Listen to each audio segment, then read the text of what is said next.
Pankaj. Hello everyone. Yeah. I'm Pankaj Jaluri, and I'm in ninth grade, and I'm doing Python level 3. So today I'm going to be presenting the code, the geometry calculator I made with Python. So let me share my screen.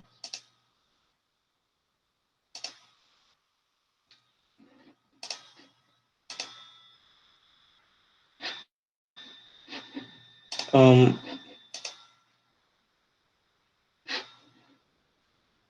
Please let me know if you can see my screen. Yes, it's visible, Pankaj. All good. So basically, I created this geometry calculator with Python.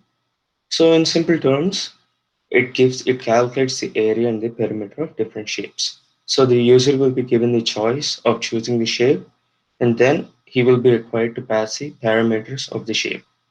So and those parameters will give the area and the perimeter of that shape. Area is like the area is defined as the area occupied by the two-dimensional shape, and the perimeter refers to the boundary of a two-dimensional shape. So I designed this code using classes and objects. So basically, a class is a user-defined prototype for an object that defines a set of attributes that characterize any objects of the class. Basically, a class creates a template for an object. And an object is a unique instance of a data structure that is defined by its class. In this case, each shape is a class, and each shape has its own set of variables that are required to give the area and other outputs. For example, a rectangle to calculate the area of a rectangle, we would need the length and the width as its attributes. But for a circle, we would be required the radius. Moreover, each class has a bunch of formulas that will um, that will provide the area of each specific shape. Overall, classes help us organize our code better and create a combination of functions which can be very useful. So this is how a class program is written. First, we're defining the class using the class function. Then we are using this constructor called init function, where we define the parameters. So since this is a rectangle class, we define the length and the width. And now after that, we create different functions. Here I have an area function, which has the area formula of the rectangle. And here I have the perimeter, which has the perimeter formula of the rectangle. So, and once we pa- so basically, and we can define an object like this. So I created this object called rec, and I'm passing 3 as the width and 4 as the length. And if by using this dot notation, I could call for the area and the perimeter and the dimensions of each of that shape. So these are the shapes in the code, and let me show the code to you.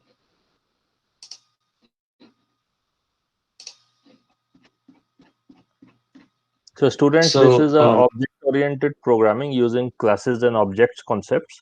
Some of you may have reached that point, but maybe some of you have not. So, if you don't know about it yet, don't worry.